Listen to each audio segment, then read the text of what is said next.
நம்ம இந்த வீடியோல விநாயகர் சதுர்த்திக்கு நம்ம செய்யக்கூடிய இனிப்பு பிடி கொழுக்கட்டை ரப்பர் மாதிரி வழவழன்னு இல்லாம ரொம்ப ஹார்டாவும் இல்லாம பல மணி நேரம் ஆனாலும் கொழுக்கட்டை ரொம்பவே சாஃப்டா பஞ்சு போல சுவையா இருக்கிறதுக்கு இந்த ஒரு பொருளை சேர்த்து செய்யுங்க. வாங்க எப்படி செய்யலாம்னு பார்ப்போம். ஃபர்ஸ்ட் இந்த ரெசிபி செய்யறதுக்கு மெஷரிங் கப்பால 1 கப் அளவுக்கு நார்மலா நம்ம வீட்டில் உபயோகப்படுத்தக்கூடிய பச்சரிசி மாவை சேர்த்துட்டு 2ல இருந்து 3 நிமிஷம் வரைக்கும் மிதமான தீயில கலர் சேஞ்ச் ஆகாத மாதிரி வறுத்து எடுத்துக்கோங்க. இடியாப்ப மாவா இருந்தாலும் சரி, நீங்க வறுக்காத வச்சிருக்க பச்சரிசி மாவா இருந்தாலும் சரி, 2 மாவை எடுத்தாலுமே நீங்க வறுத்துட்டே கொழுக்கட்டை செய்ய ஆரம்பிக்கலாம். இப்ப மாவு இது போல நல்லா வறுபட்டுடுச்சு. வறுத்தந்த மாவை வேற ஒரு தட்டுக்கு டிரான்ஸ்ஃபர் பண்ணிக்கலாம். இப்போ அதே கடாயில பச்சரிசி மாவு அளந்தோல அதே கப்பால 3/4 கப் அளவுக்கு பொடித்த வெல்லம் சேர்த்துட்டு இது கூட அதே கப்பால 1.5 கப் அளவுக்கு தண்ணீர் சேர்த்துட்டு இப்போ இந்த வெல்லத்தை பாகுபதம் எடுக்காத ஜஸ்ட் இந்த தண்ணியில வெல்லம் நல்லா ஃபைனா கரைஞ்சி வெள்ளை தண்ணி லைட்டா கொதிச்சு பபிள்ஸ் வர ஆரம்பிக்குள்ள அந்த ஸ்டேஜ்ல டக்குன்னு கேஸ் ஃப்ளேமை ஆஃப் பண்ணிடுங்க. இந்த வெள்ளை தண்ணியை நீங்க கொஞ்சம் பிசுபிசுப்பாகவோ இல்ல ஒத்த கம்பி பதத்துக்கோ விட்டுட்டீங்கன்னா அப்புறம் நம்ம செய்யக்கூடிய கொழுக்கட்டை கண்டிப்பா ரப்பர் மாதிரி தான் இருக்கும். இப்ப இந்த வெள்ளை தண்ணியை தூசு மண் இல்லாத மாதிரி ஃபில்டர் பண்ணி வேற ஒரு பாத்திரத்துல மாத்திக்கோங்க. இப்ப அடுத்ததா அதே கடாயில 1 டேபிள் ஸ்பூன் அளவுக்கு நெய் சேர்த்துக்கோங்க. நெய் காய்ந்ததுக்கு அப்புறமா இதுல 1 கைப்பிடி அளவுக்கு பொடியா கட் பண்ண தேங்காய் பல்லு சேர்த்துக்கலாம். தேங்காவை இந்த மாதிரி பல்லு பல்லாவும் சேர்த்துக்கலாம், இல்ல துருவிட்டும் சேர்த்துக்கலாம்.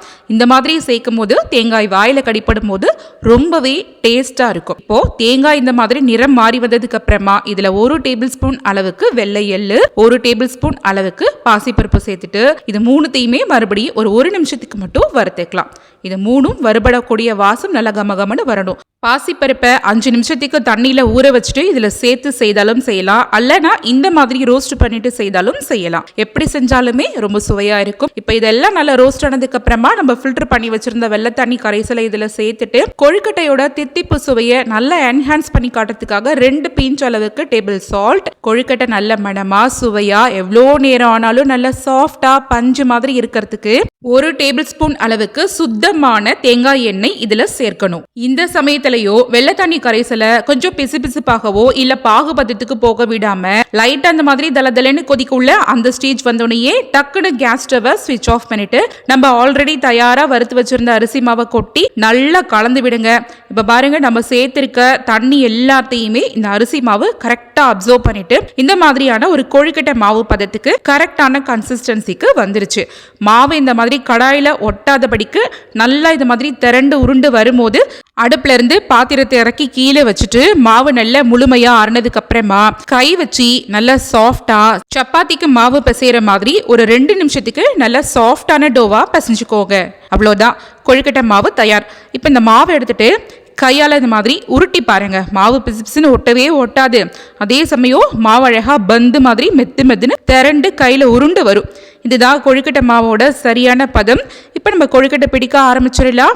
ஆஸ் யூஷுவல் விநாயகர் சதுர்த்தி பிடி கொழுக்கட்டை எல்லாருக்குமே எப்படி பிடிச்சு ஷேப் கொண்டு வரணும்னு தெரியும்.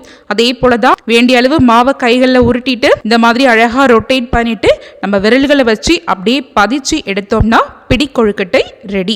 நீங்க இந்த மாவுல இது போல பிடி கொழுக்கட்டையாவும் செய்துக்கலாம், இதே மாவுல மோதகம் ஷேப்பையும் செய்துக்கலாம், இல்லைன்னா ரவுண்டா சின்ன சின்ன பந்து போல உருட்டியும் செய்துக்கலாம். எதுவா இருந்தாலும் நம்மளுடைய விருப்பம் தான். இப்போ நான் எல்லா கொழுக்கட்டைகளையுமே ஸ்டீமர் பிளேட்ல ஆயில் தடவி அதுல அரேஞ்ச் பண்ணிட்டு இட்லி பாட்ல தண்ணீரை தலதலன்னு கொதிக்க வச்சுட்டு அதுக்கப்புறமா நம்ம இந்த கொழுக்கட்டை தட்டை உள்ள வச்சுட்டு லிட்டால க்ளோஸ் பண்ணிடுங்க. கரெக்டா 10 நிமிஷத்துக்கு மட்டும் வேக வச்சுக்கலாம். ரொம்ப அதிக நேரம் கொழுக்கட்டையை வேக வைக்க கூடாது.